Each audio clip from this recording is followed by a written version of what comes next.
Good afternoon, ladies and gentlemen. At this time, I'd like to ask you to silence all electronic devices, if you will. And the questions today will also, unlike some of the other sessions, be from the microphones on either side of the aisles.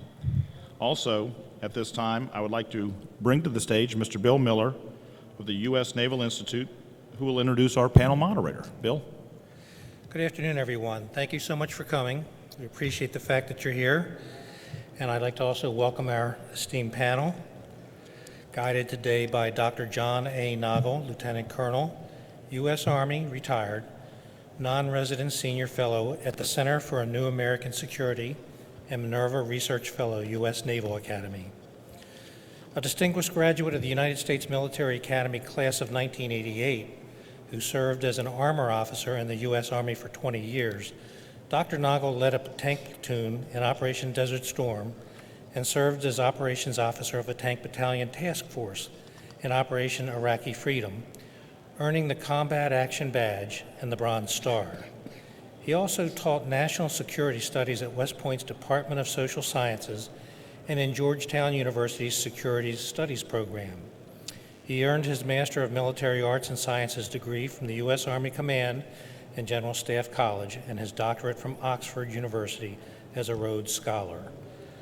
A true soldier scholar, Dr. Naval is perhaps best known as author of Learning to Eat Soup with a Knife, Counterinsurgency Lessons from Malaya and Vietnam, and is part of the writing team that produced the U.S. Army Marine Corps Counterinsurgency Field Manual. He's a prolific writer whose work has appeared in Proceedings, the New York Times, Washington Post, the Wall Street Journal, Foreign Policy, Parameters Joint Force Quarterly, and many others. Dr. Naval has also spent his share of time in front of the camera, appearing on The News Hour with Jim Lehrer, National Public Radio, 60 Minutes, and The Daily Show with Jon Stewart. Thank you, Dr. Naval. It's all yours. Thanks very much, Bill. Ladies and gentlemen, welcome to the Innovation Panel for AFCEA East 2013. We have a great panel to discuss an important and timely topic.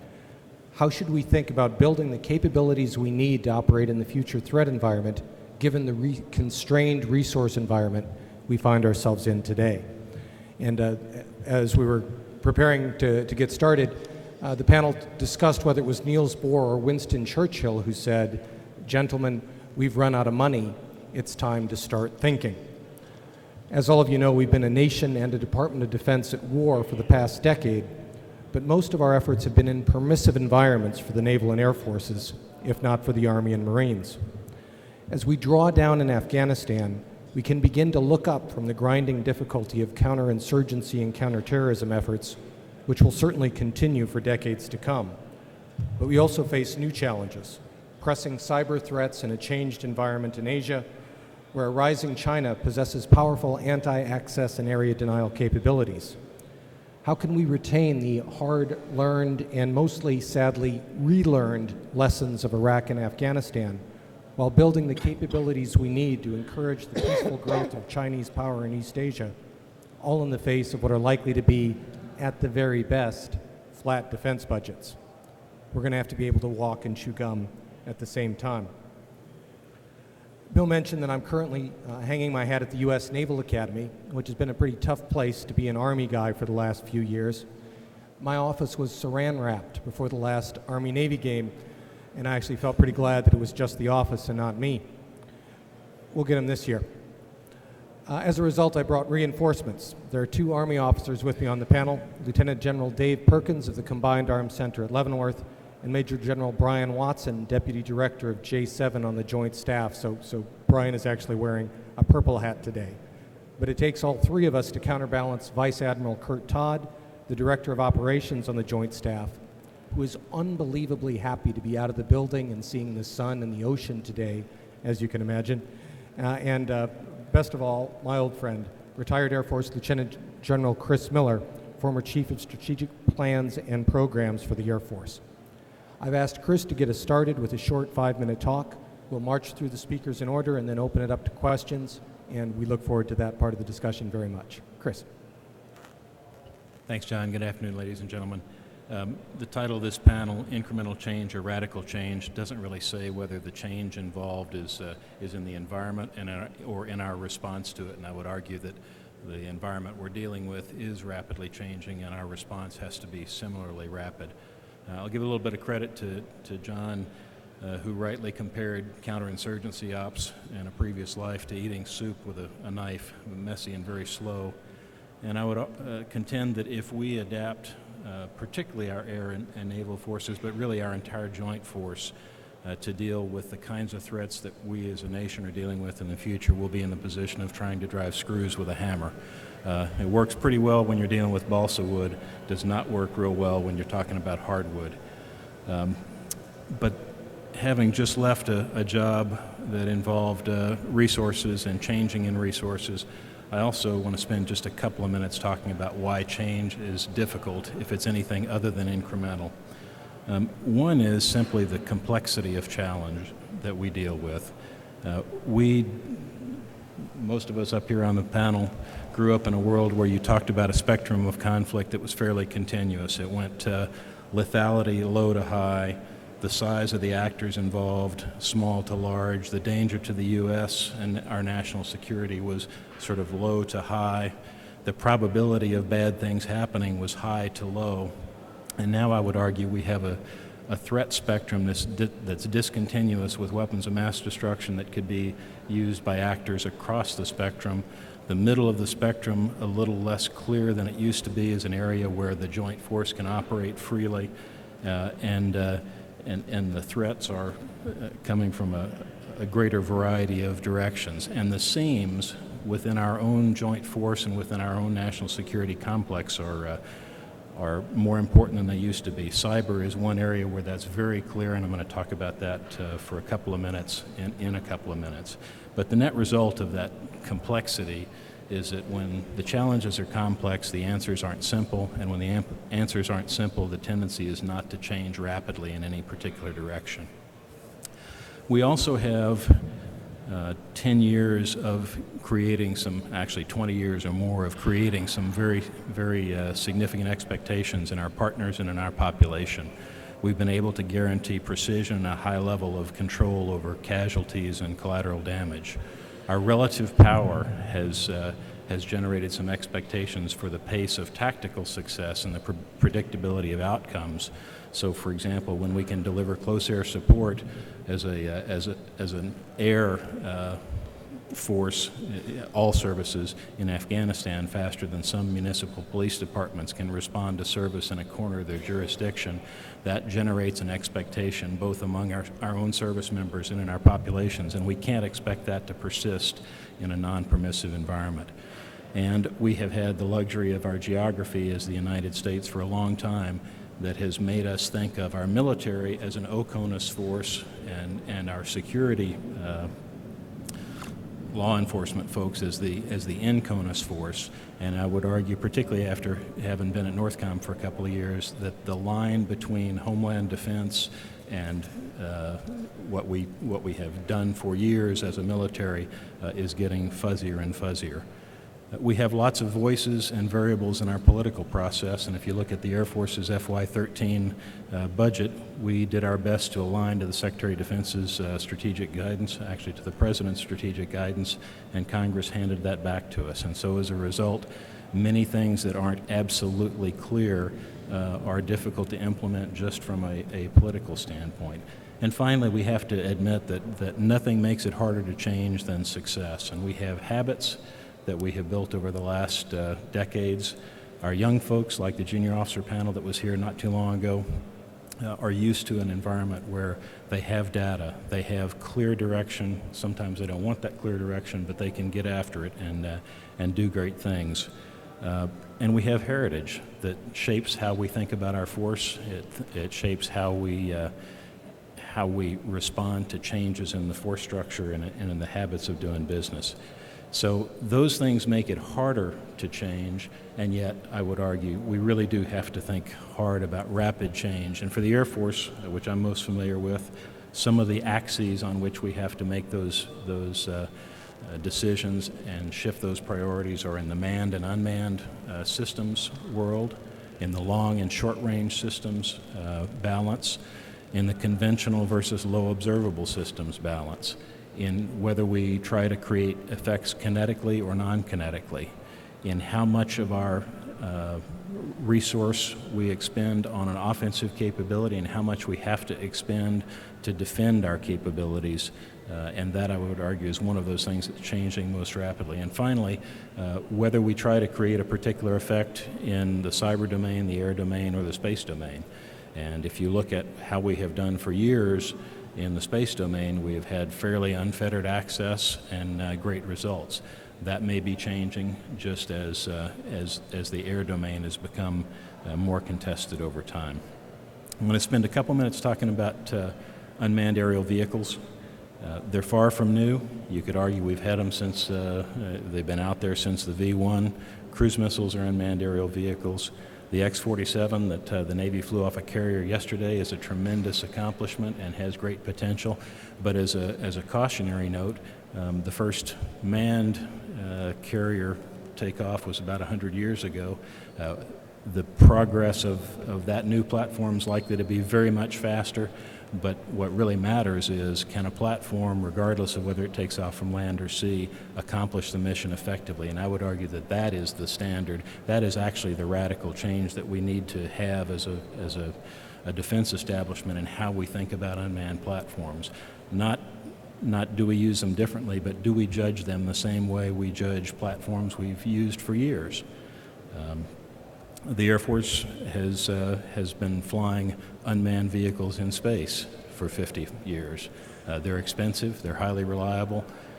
What we can't afford to do is to replicate the expense of that kind of capability in the air domain unless it gives us absolute clear-cut operational advantages.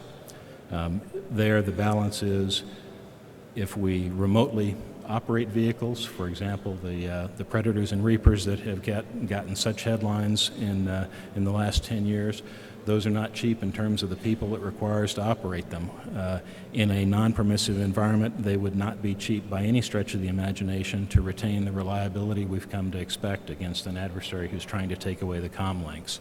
On the autonomous side, if we expect an unmanned aerial vehicle to have the same degree of discretion, judgment that a manned platform has today, then we have to expect to pay the cost for that. And so I would say in this resource-constrained environment where we're thinking about the non-permissive type of operating continuum, we have to be very clear-eyed about how we judge the platforms that we're trying to develop and make that decision. I'd also toss out that I think there's an ethical discussion that got started in the last year about how we use those platforms that, if anything, will be even more important as we look at larger platforms, larger numbers of platforms, and their use in high-intensity conflict where a UAV using lethal weapons has the potential to cause significantly more damage than what we've seen in the Afghanistan and Iraq scenarios. So if UAVs are an area where the radical change needs to be in how we think about something we're already doing, I would say cyber briefly would be the area where we need to think about doing something different from what we've been doing, and that is working across the many seams between services, between government departments, between government and industry, and so on. And if you look at the 14 budget and what the priorities that were laid out by the SecDef say, the contribution of DoD in conjunction with DHS to defending the homeland is just a microcosm of that, and I think that would be an area where we can have some good Q&A. The cyber workforce is not the expensive workforce, but it may be a precious workforce because cyber folks are hard to find, hard to train, hard to keep in an industrial environment that has great demand for them. And so maintaining that cyber workforce, keeping it connected to both the defense side and the security side of things is going to be a challenge for us in the future. And I think with that, I've probably exceeded my time, and I will pass the baton to General Perkins. Oh, thanks. Well, John, appreciate you having me here. It's a huge honor. I realize that as a land domain guy, am somewhat outnumbered in this maritime environment. I said, however, I'm perfectly happy to talk about any topic and answer any questions unless they have to do with Army-Navy football. So, and, at least till next year anyways. Well, John, as you asked the first question, how do we think in a future of ambiguity, change, reduce finances, et cetera, and I can't even remember the whole thing. I think the answer is sort of the first four words here. How do we think? And in fact, the panel here we were discussing before we first got on here, everyone likes to have a quotable quote about somebody, and so, source of all knowledge in the world is Google, so I Googled trying to find the best military strategist there is and came upon the infamous, Dr. Yogi Berra there, that as we're talking about the future, his words, I think, ring soundly that, predictions are very difficult, especially about the future. And, but it's amazing how in the job that I am now, this comes up all the time. In fact, was in a meeting yesterday, and they got a task. Hey, Dave, look 45 years out. Why don't you look 45 years out at Leavenworth? We write all the doctrine, we run the training support enterprise for the Army, and figure out what does our training support enterprise have to look like? Is our doctrine right for it, or like that? And sort of 45 years is the mark on the wall. And so, of course, that means you have to describe the operational environment and all that. And so to put it in perspective, I think of, let's go back 45 years and see how well we did predicting where we are now and see if we have is there any reason to think that we will be any better as we look forward 45 years forward? And so if this panel had occurred 45 years ago, I'm sure if I'd got up here and said, okay, this is what I see in the future, is that within the next 45 years, within the next 5 years, there are two buildings which don't exist yet, but we're going to build them at the southern tip of the Manhattan, and then 20 plus years after that, they're going to be destroyed, and they're going to come crashing down, and because of that, we're going to get involved in very large armed conflicts around the world, and say, well, really? So buildings that don't even exist today are going to be built and going to be brought down? Yeah, and how are they brought down? By, directed energy weapons,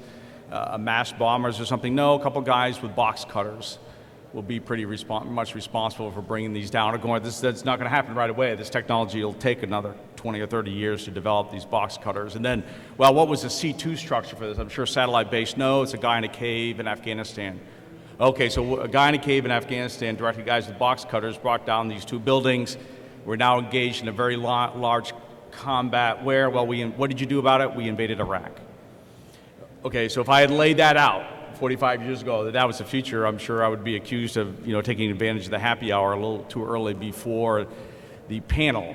But I think that does bring it into context that, as the great Yogi Berra said, predictions are pretty difficult about that. But I think there are some things that we can be pretty sure about. And I can tell you in the Army, this is sort of, especially in the realm that I am, that we've come to grips with that is going to be pretty constant in how we're going to deal with it. And it's the first four words of the question is, how do we think? Because getting the material right, the organization right, the training, all those kind of things, we'll get it kind of right, it will change. New technologies like box cutters or things like that will come on the scene decades from now or their equivalent. But in the end, it is going to be our men and women that serve in uniform or the great civilians that support them. It's going to be our leader development that is the key, has always been the key from the Army since 1775. And so I think rightly so, General Odierno and General Comey referred to this. His number one priority is not what is our newest tank going to look like or, how many brigades or something, not that those aren't important. It is leader development. But leader development with a clear goal in mind of what we want our leaders to be able to do. And that is they have to be adaptive, we talked about that, innovative, critical thinkers, and they have to come to grips with that they are not going to know the future. Now, I have found it's an amazing, difficult thing for people to get their hands around and admit that they aren't going to know what the future is and that they are not going to know what is going to come right around the corner, and a sense of paralysis sets in. And I can tell you as a division commander in Iraq, a lot of times we'd get it, would be doing some mission, the staff would come and say, sir, we don't know this, this, and this, and this, so we just can't do anything until we know all of this. You say, no, but you do know certain things, and what we have to do is build a plan and develop people that have that adaptability, creative thinking initiative, that they are going to be able to react to the unknown, but they need to expect the unknown. And what they have to do is build into them both physically, mentally, and organizationally the capacity to change. And we talk about the long acquisition cycles and long cycles to change our organizations, but really the toughest thing to change is the way people think about it. Because quite honestly, it is amazing how adaptable our organizations and equipment are if our leaders are equally adaptable, have that mental agility, and if they realize that they're going to have to continually change, and what they are looking at is not what is happening now, but what are the indicators that something is changing, whether it's day by day in Iraq, Afghanistan. Well, wait a minute, something has changed. The enemy has changed. The outcomes have changed. What am I going to do to stay in front of it? But even better, what are the indicators that something is about to change? And how do I get in front of that? How do I stay in front of it? How do I take whatever tools I have? Because we cannot acquire equipment anywhere near the rate, even if we streamline every acquisition project that drives us nuts, we cannot acquire equipment as quickly as events change on the battlefield. War is just a series of temporary events. And he who can tend to make the temporary events constant in his favor tends to drive the outcome the way they want it. And that generally has it has somewhat something to do with equipment, but it generally has more to do with people, how they think about the problem, how they've been trained, how they have been developed, and how, whether it's through doctrine or what other processes there are to shape the way they view and think problems. I was just going over yesterday the Army manual that we're redoing on our mission command. I know General Rainey was here yesterday and talked about it. We got to the point on military decision-making processes and staffs and all that. And there is just, they hardwire, this is what a division staff looks like, and this is what this person does, et cetera. I said, folks, that's the wrong way of looking about it. We've got to get out of hardwiring organizations, hardwiring this.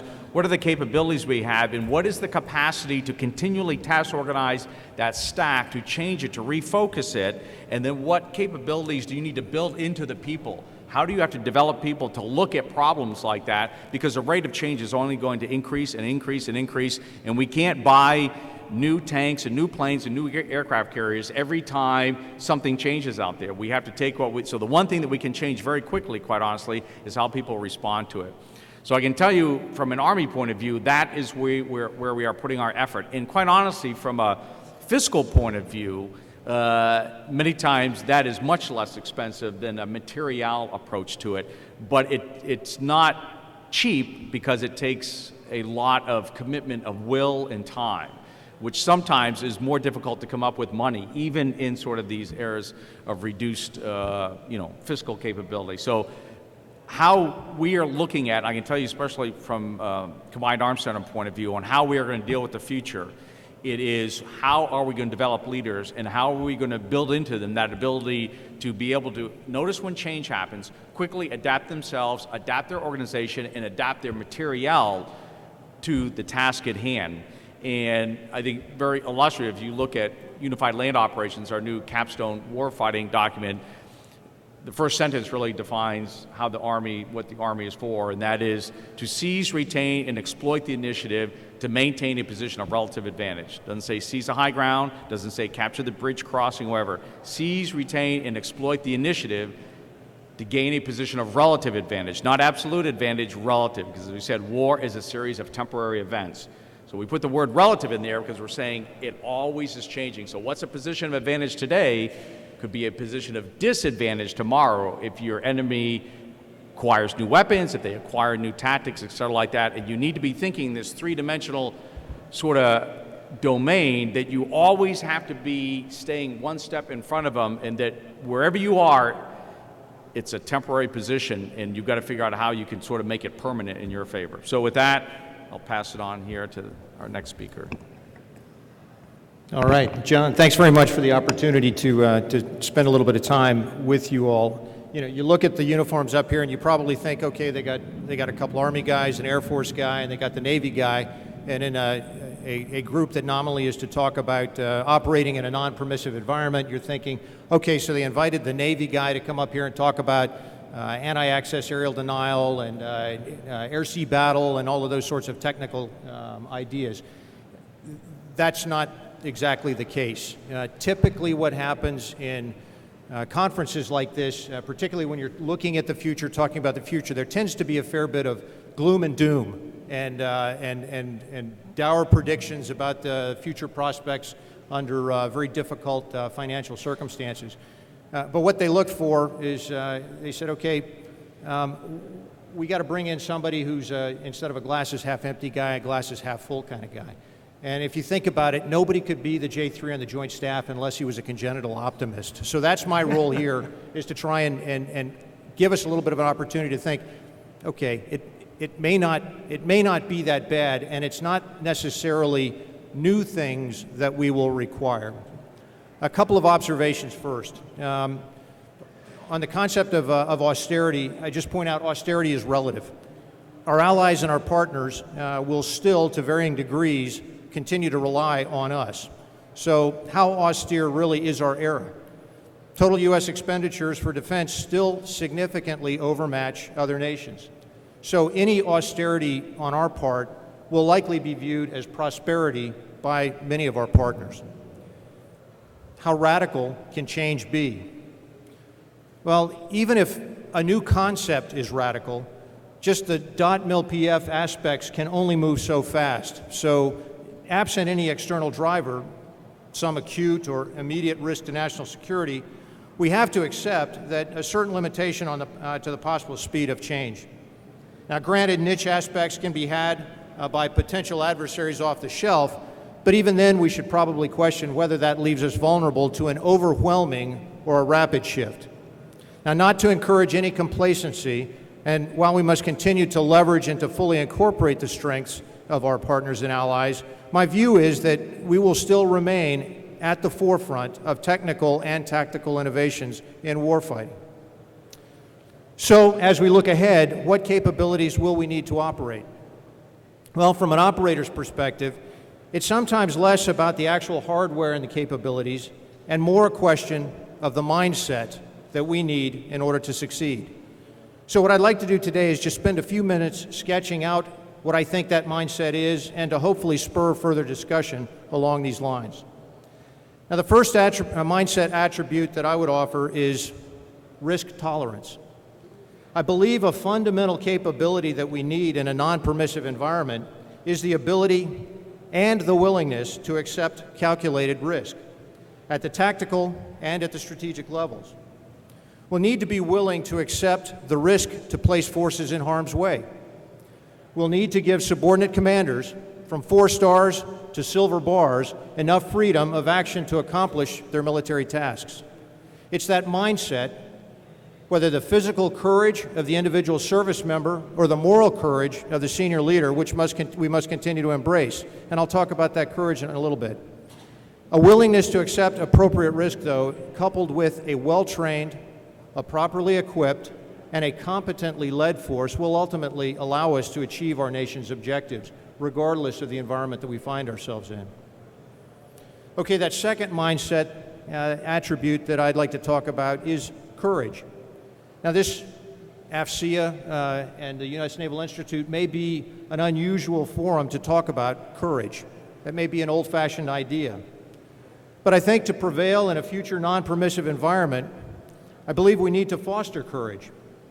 The courage to send 10 acres of diplomacy into the Persian Gulf, the courage to lead a headlong armored charge through an enemy urban landscape, or an analyst's willingness to question received intelligence. That ultimately will develop the right mindset for the future. What other capabilities might we emphasize under ever more restrictive budgets? Well, given our nation's fiscal challenges, it's clear that the means part of our strategic ends, ways, means calculus will probably not increase. In fact, as everyone has already observed, a net reduction in personnel, funding, and other resources is more likely the scenario that we'll face.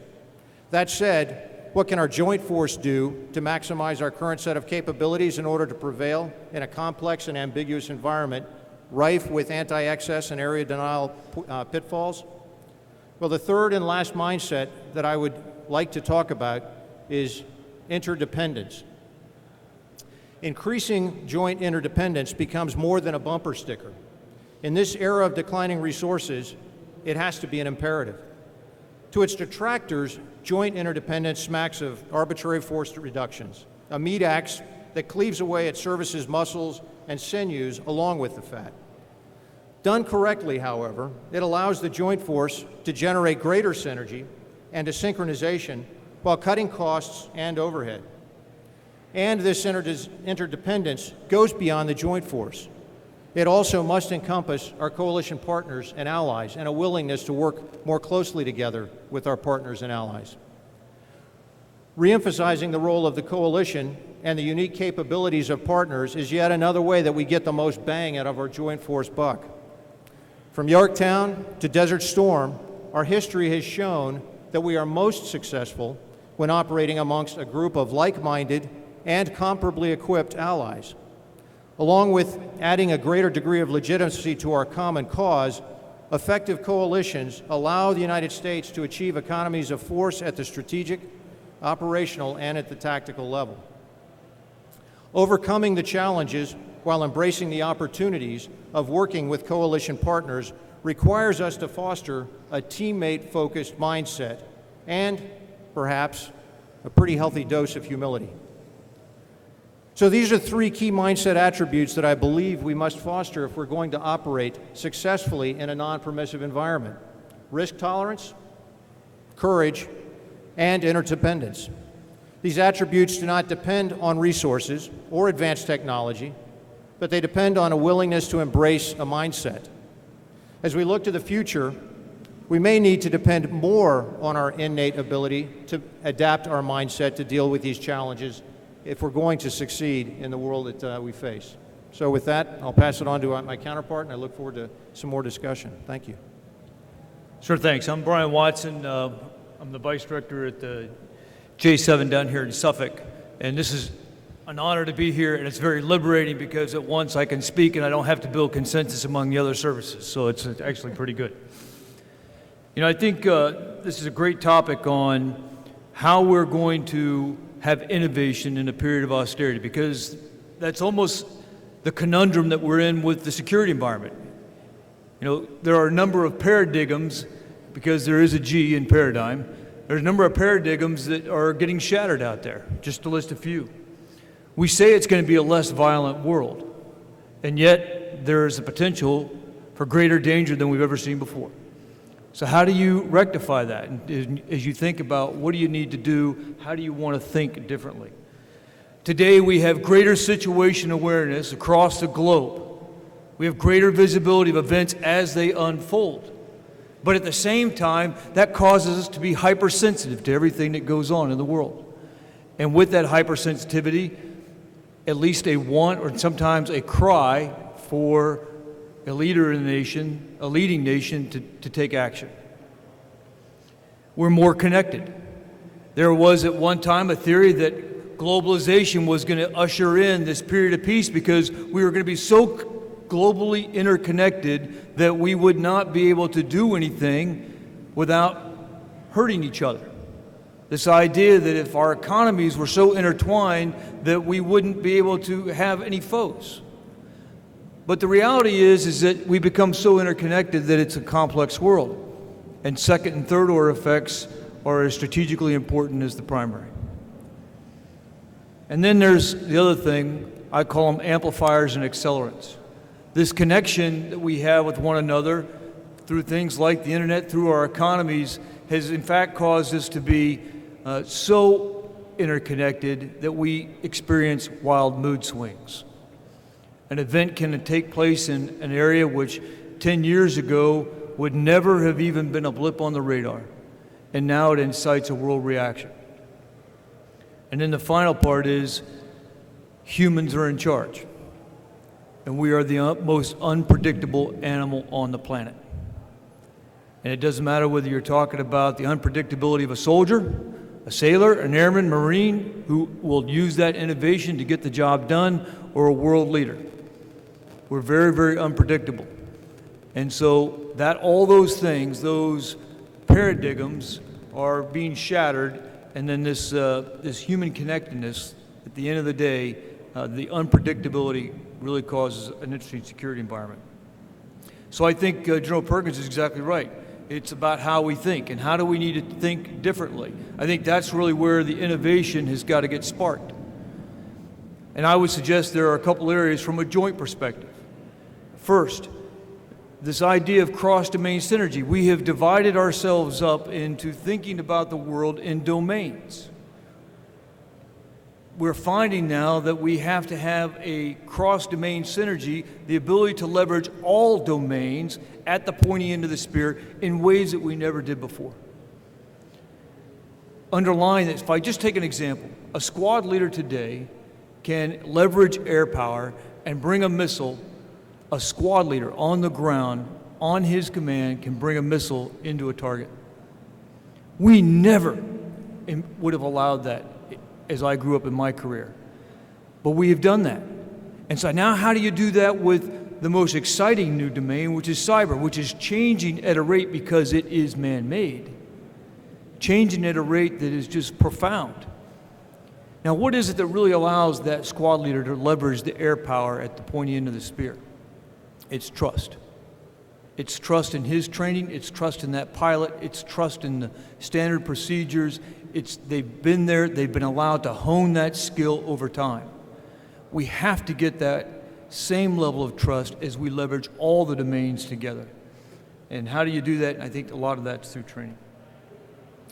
The other thing that I think that we have to think about in the how is we have really taken a regional approach to warfare.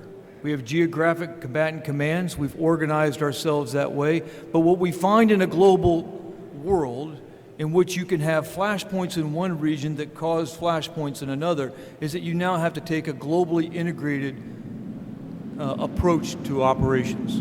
You have to understand those second and third order effects. That squad leader just called for that airplane. And then I think the other place that we have to think differently about joint forces is this idea of being able to rapidly respond. How do we rapidly aggregate joint capabilities to be able to respond to a global problem? And it may start out as a regional problem, but again, the second, third order effects may be global. What is our method for rapidly generating joint forces in a joint framework? Not service force generation, but joint force generation. How do we do that? And then the last is we must sustain the partnerships that we have with our enduring allies, with the partners that we've had, and how do we expand those to reflect our strategy? If this world is so globally connected, in which we now have second and third order effects, one thing that occurs in one region and the second and third order effect occurs in another region, we better be thinking about what are the partners that we need. And we need to sustain those partnerships that we have with our traditional allies, but we better be seeking innovative ways to create new partnerships that will fit our strategy. So that all takes us back. I didn't talk material one. It's really about how we're going to think about joint forces and in that security environment. Thanks. Thank you, Brian, for concluding with a great session, a panel that focused much more on the human elements of combat and of warfighting and of preparation for warfighting than on the technological ones. The title of our panel was Innovation in an Era of Austerity. I'm delighted that our panelists were very innovative in their ideas, but very austere with the amount of time they used. So they did permit you to ask questions. I'd invite people with questions to stand up and move behind one of the microphones. I'll get us started, if I can, with an element of the human domain that I actually have found. I've been retired now from the Army for 5 years, but it's the one area that I've found military folks somewhat lacking. And it's something I was surprised to find there isn't even a required course at the U.S. Naval Academy, and it may be one of the more, it is I think certainly the most important skill set that the military doesn't have but needs in this environment. And it's a knowledge that the business people in the room have plenty of, and that's an understanding of economics. And we talked about this a little bit in the green room upstairs, the fact that as the sound of freedom resounds over our heads, that we're having an enormously difficult time under sequestration because we don't know, as a Department of Defense, even how to budget ourselves, how to run a profit and loss statement, how to make the cuts the Congress is requiring. I'd invite comments from the panel on that area if they would be interested in doing so, and then we'll go to the first question. Chris, Dave, anybody? Well, I'll start off, even though I'm not a financial resource guy. You know, in some ways it gets to a larger aspect. I always talk to subordinate commanders about, and folks as they're going through the command course and that, and it from a budget resourcing point of view, I'll just speak from an Army point of view here, somewhat cultural at times as well, is that we are taught almost sort of in our doctrine or whatever to suboptimize whatever it is that we are doing for our part of the pie, so to speak. And we don't do a good job of teaching our staff officers and even commanders that what I call not only sort of the law of unintended consequences, but opportunity costs as well. And so even if, and we don't do this well, even if we actually sort of knew what a true cost of something was, what we don't teach folks well to do is say, but if you spend it on that, can you lay out the opportunity costs? Can you tell me the things that are not going to happen or not get done? Because we again, almost condition them to, well, okay, this is your part of the pie. What you have to do is suboptimize. In other words, you take care of your unit. You're not, if you don't suboptimize the world for your soldiers, that's not taking care of your soldiers. And so I tell folks at the pre-command course that you've got to sort of back up sometimes, because the opportunity cost can be quite great. And I said that now, first of all, I'll tell whoever's in charge of training staff officers in the Army needs to fix that. But the second thing is that I have found the way the Army has done that for me, I'm sure it's by design, is I'll be on one side of an argument. And I'll have just finished all of my argument points and I have the best PowerPoint slide brief in the world, and as soon as it's all done, they will PCS me to the other side of the argument. And they'll move me to the new unit or somewhere else of where I had the best argument of why it should not go to them, whatever it is, the extra brigade, the extra whatever.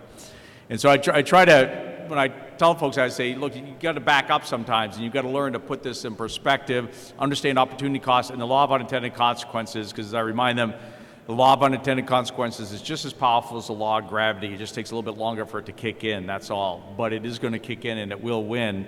And I think from the very early ages, we don't grow them to be cost conscious. And there's a lot of costs. There's time, there's opportunity costs and all that. And therefore, all of a sudden, we ask them what something costs, and we really quite haven't given them skill sets. I don't know, that's my sort of scar tissue learning. Any other thoughts from folks who actually do money stuff?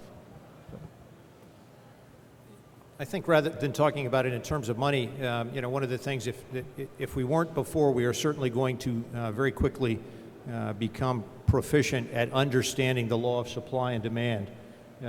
When it comes to force management, previously with our combatant commanders, our theater combatant commanders were very much on the demand side of the equation of providing forces, of demanding forces for employment within their theater. And for the most part, the services and other force providers, I think, were very effective at providing pretty much whatever they asked for.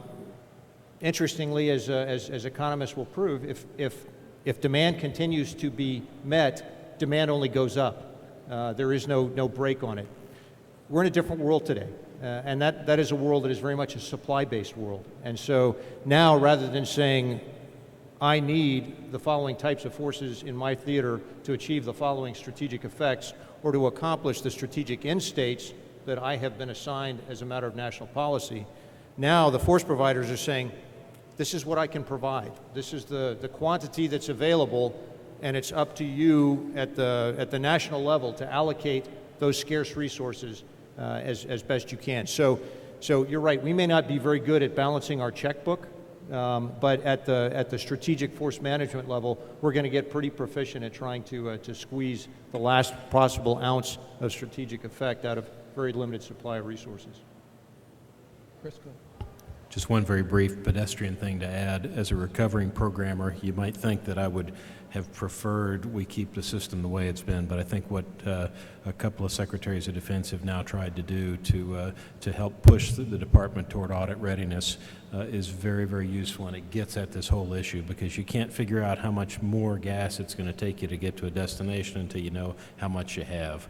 And so for the business world to inject some of that kind of discipline into our processes, they're not undisciplined. They've just grown up with different incentives and different constraints over the years.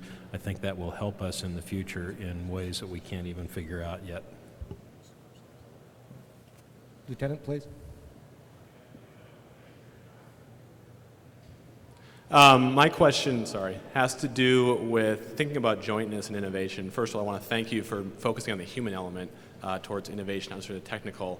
As a member of the digital generation, I think far too often our generation thinks about innovation as technical, but there's a lot of human interaction that goes on with that. But as we look to jointness, and we tend to see jointness as between the services. I'd argue that jointness in the 21st century is going to be intergovernment, where the State Department, Treasury Department is going to play an integral role in our military relations, and it's one aspect of the politics being, or war being a politics on the main, it's the diplomatic side. And so how do you gentlemen see the evolution in the innovative world and government? Like, if I were to serve a joint tour with the Air Force, that would be useful.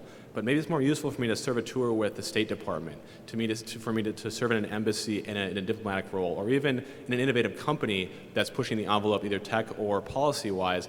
How do we start integrating those ideas into our force structure? Because it's not just going to be kinetic, as we've seen over the past 10 or 15 years. It's far broader, and our military officers, I think, need to understand that bigger kind of subset of issues that are going to be inherent in any combat situations we face. Thank you, gentlemen. It's a great question. I had the privilege to be involved, not committed, but involved on the first ever quadrennial diplomacy and development review. QDRs are so much fun that the State Department wanted to have its own, and so it did one a couple of years ago that argued for more resources for state and for the U.S. Agency for International Development, and I thought it was a pretty strong argument, and it was dead on arrival when it ended up on Capitol Hill in December of 2010. And so my conclusion was that your question is exactly right. The problems we face are going to require interagency responses. That even a constrained resources DoD is going to have more stuff than anybody else can bring to the table. But I'd invite comments from the panel.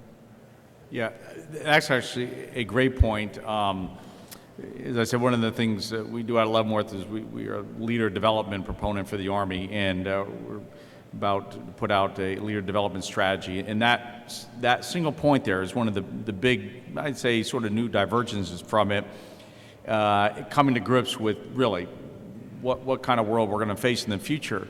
And what we are finding in the Army, for instance, where we are now after decade of war in Iraq, Afghanistan, is that what we have done is we have sub-optimized. This comes back to the sub-optimization issue again about cost. We've really sub-optimized our leader development programs in the Army to develop brigade combat team commanders. And I love brigades. I commanded one once, a division commander. I had a bunch of them, et cetera, because that's what the nation needed. And quite honestly, we probably have the best brigade combat team commanders in the world. But what we have to do is we've got to kind of get beyond that, because that's not the solution to every problem out there. And so what we've done is we have to balance that. We still want to have the best brigade commanders in the world. But what had happened during Iraq and Afghanistan is we have folks, and I'm sure I had them in my division, I'm sure I was responsible for this. I mean, they would have, 2 Battalion S3 jobs, and Battalion XO, the Brigade S3, and that was great, all these tactical jobs, and they became great at it. What they didn't have is what some folks call sort of a broadening experience. I don't like that term, but I think it should be a broad range of experiences. That we have to prepare them not just for the next job. We have to make sure they're adequately prepared for the next job, but we have to start preparing them as a major for when they become a general officer.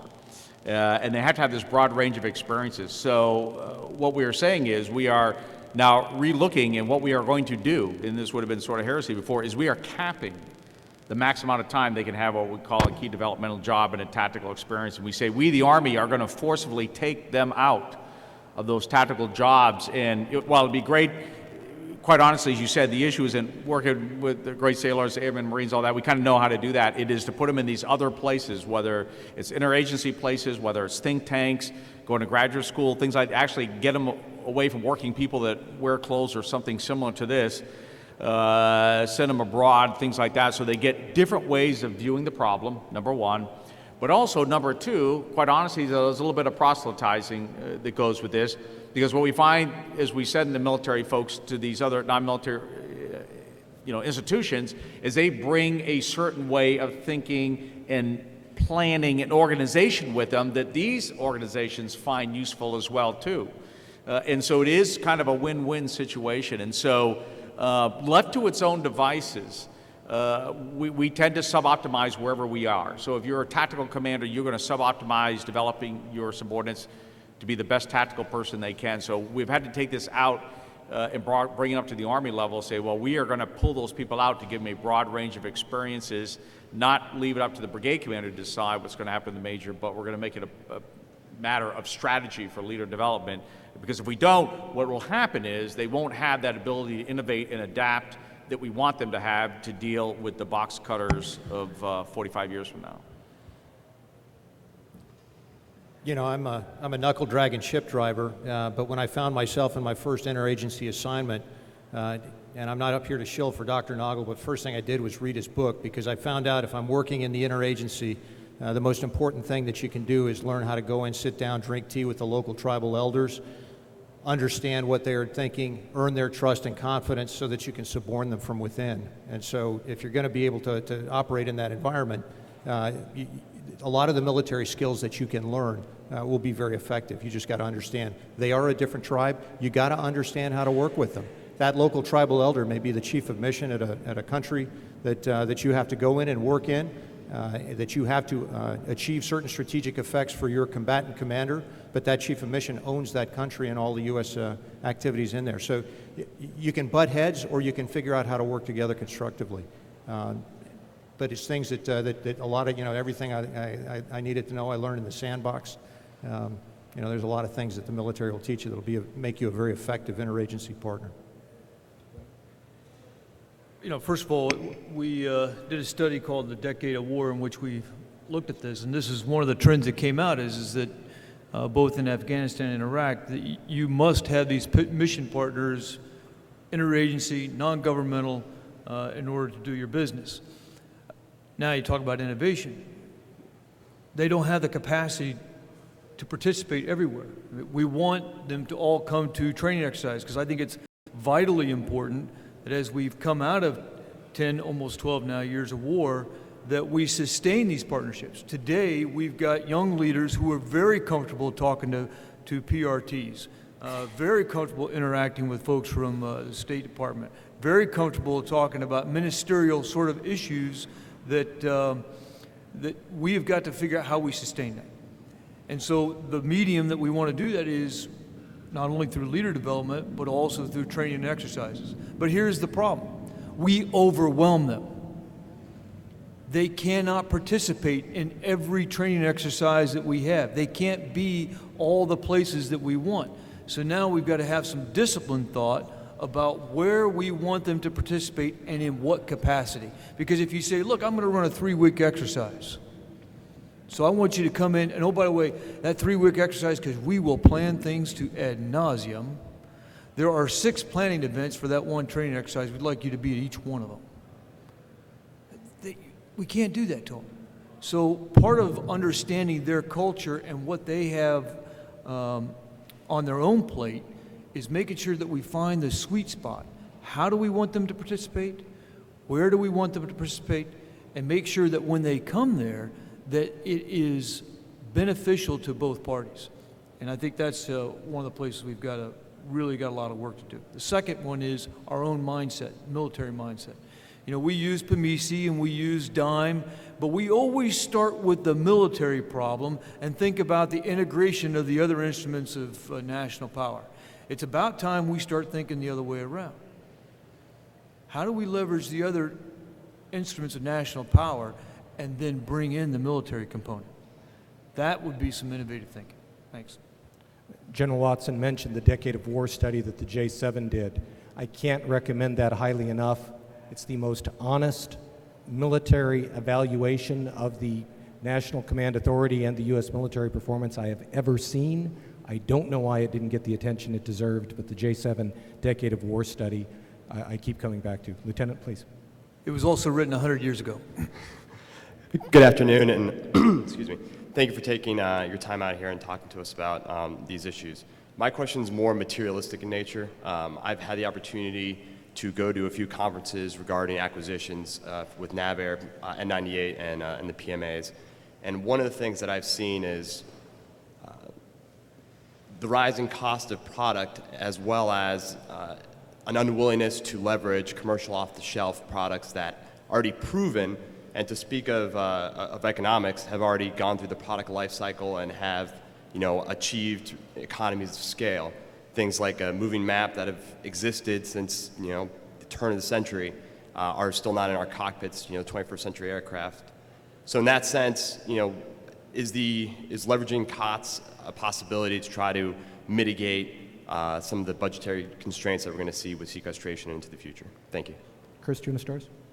Yeah, I'll just, a quick example from my past in the B-1 that I was associated with for a lot of years. We tried to implement a moving map solution in the front cockpit in the late 90s.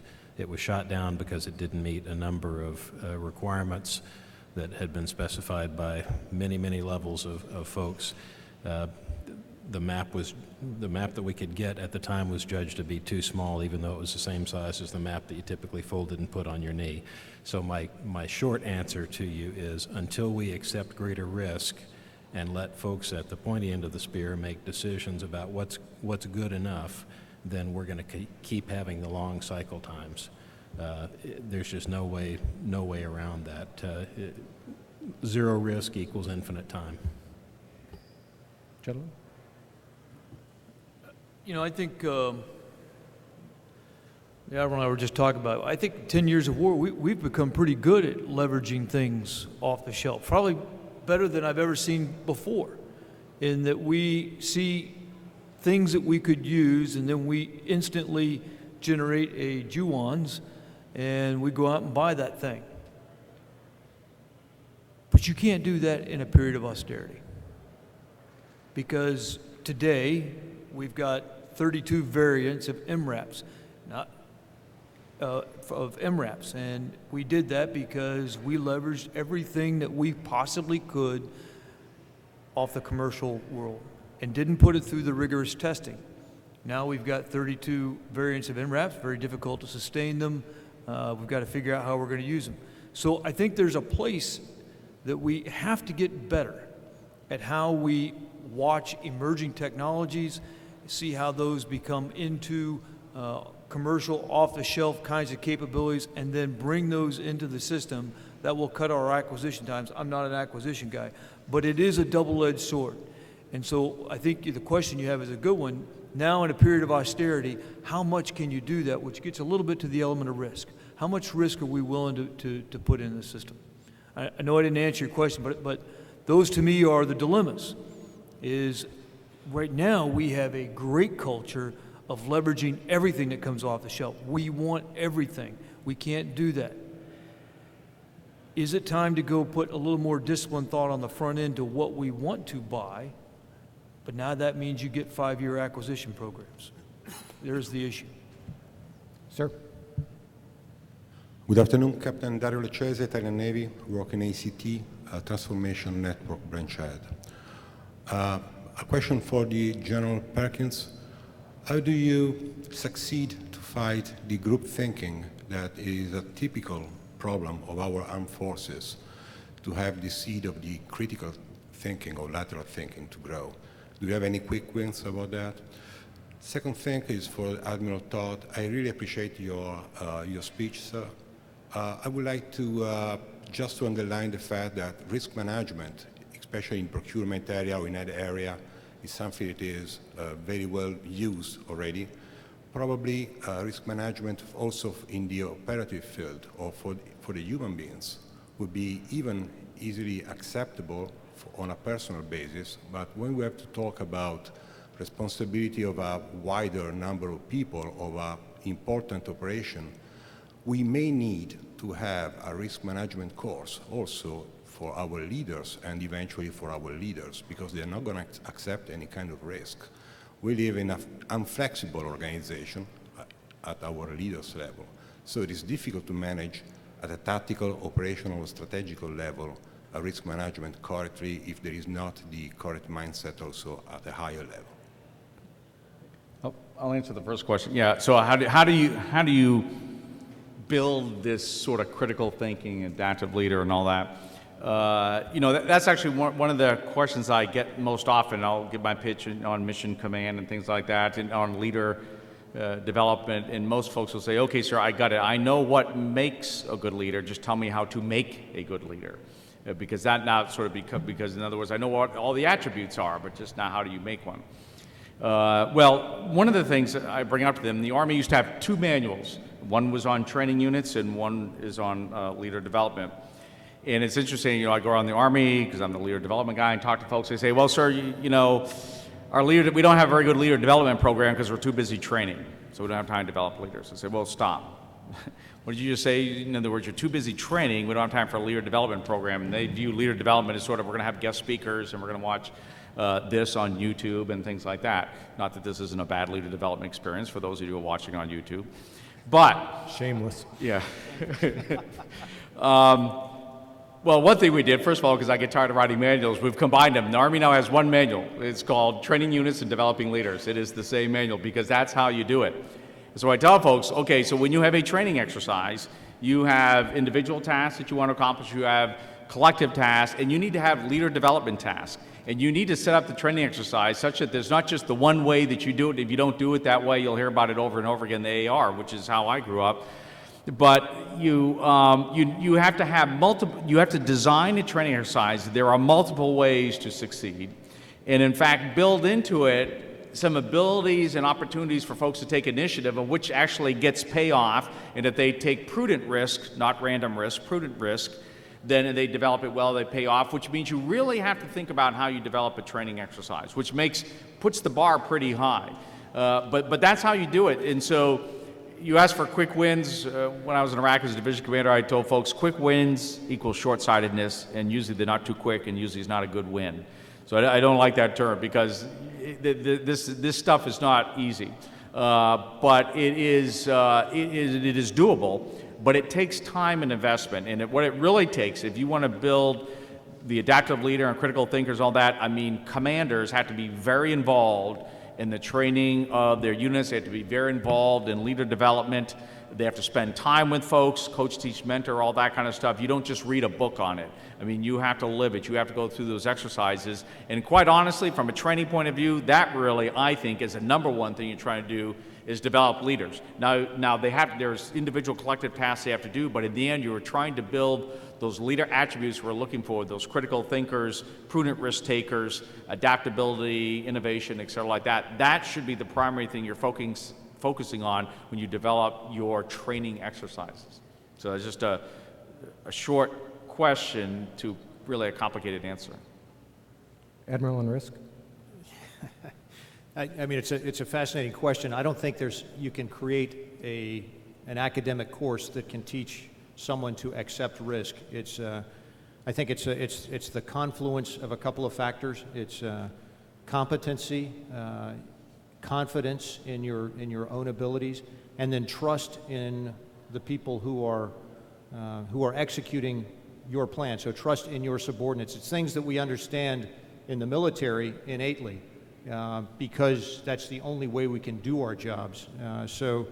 And if you have confidence in your own abilities, if you're a competent technically and professionally, and you trust your people, then you are willing to accept risk that they will be able to execute the mission. As you move further and further up the chain, the person who owns the risk is going to have a greater or lesser comfort level. Because he may not know the people that are delivering for him. And when you get into the highest levels of national policy making, that ability to really know and understand and trust the subordinate senior leaders who are working for you can be a challenge. And so So that's why, again, the opportunities that we have to work in the interagency, because a lot of the senior policymakers are people who were junior desk officers at a different department or agency than the military side, and they have to learn and understand that that organization may be really screwed up, but I know Joe, because I went to staff college with him, or I did a training course with him, or I worked together with him on a PRT or in a different environment, and I know him, and I know he is competent, and I trust him, and therefore I will accept the risk that of the solutions that he's presenting, and that just continues on up through the ranks. But I don't think you can teach that at a school. It's just you've got to bring the people together and force opportunities to work together. And sir, for the last question, and I'm then going to run the table and let the speakers give their concluding thoughts in addition to their answers to your questions. Sir. All right, my name's Rob Berry. I've been working with Cyber Command and before that JFTC NW since 2005. So my questions are going to take an offensive cyber flavor. Our biggest problem that we encountered there was combating the legal and policy issues there. In the spirit of innovation, what is being done to transform those issues? And secondly, how is the military looking to leverage the civilian sector industry in the offensive cyber arena? Chris, you're the record start. Okay, a lot of stuff rolled into that one question. I'll be brief. I think we are at a time, it's the classic danger-opportunity mix. As the resources come down, we will have to think, and some of the challenges you're talking about, the legal, the organizational challenges, we'll get at them because we have to glue people together to adapt and think about problems in the ways that my colleagues up here have outlined.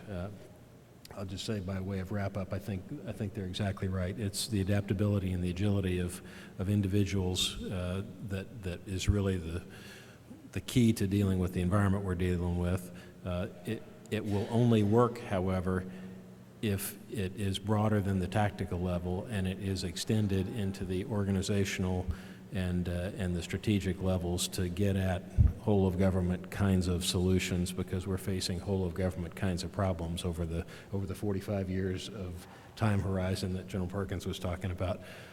So long answer to your multi-part question. I probably missed some parts, but I think we're actually at a very exciting time, but it is one that is going to force us to be very careful about asking, why are we doing what we're doing?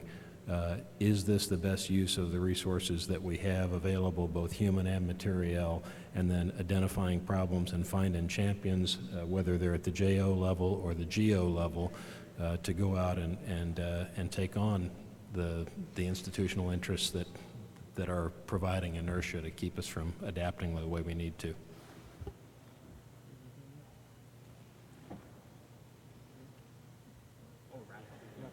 Okay, wrap up it. Yeah, actually, I, like the good J3 here, are always accused of being overly optimistic. But I got to tell you, again, life is relative, and like he said, resource constrained as compared to the last 10 years. But when you look even within our history and others, there's still a lot of opportunity out there.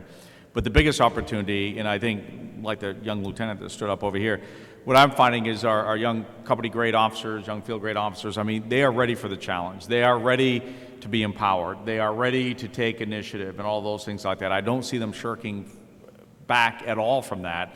And they are willing to sort of wade into ambiguity, quite honestly. It's sort of, in some ways, the world they grew up in. They're very comfortable with this constantly connected world and all that.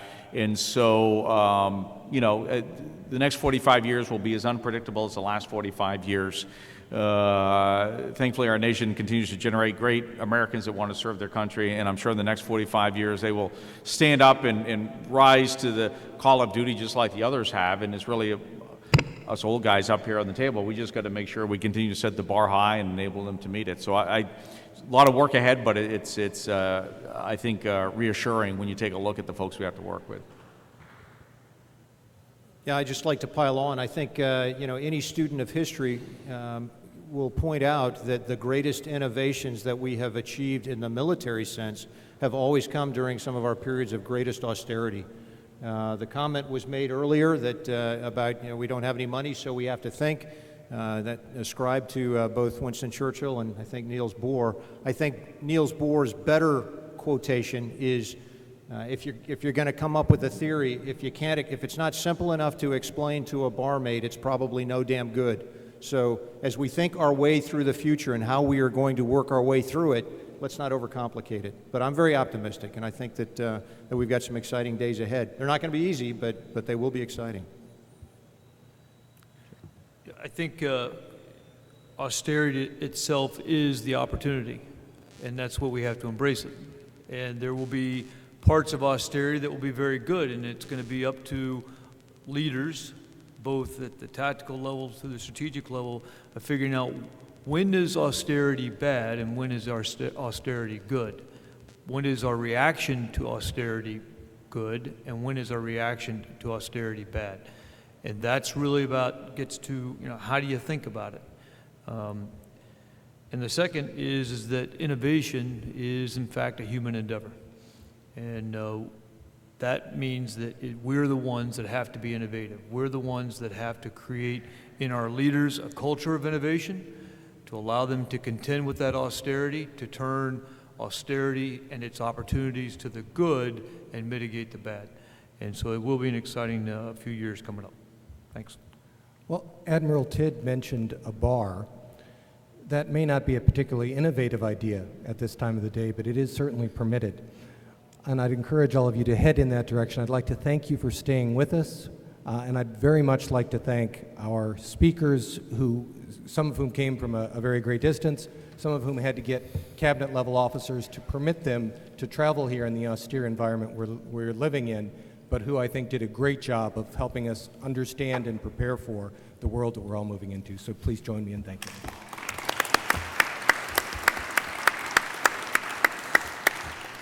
Dr. Nagle, distinguished panel, that was just terrific.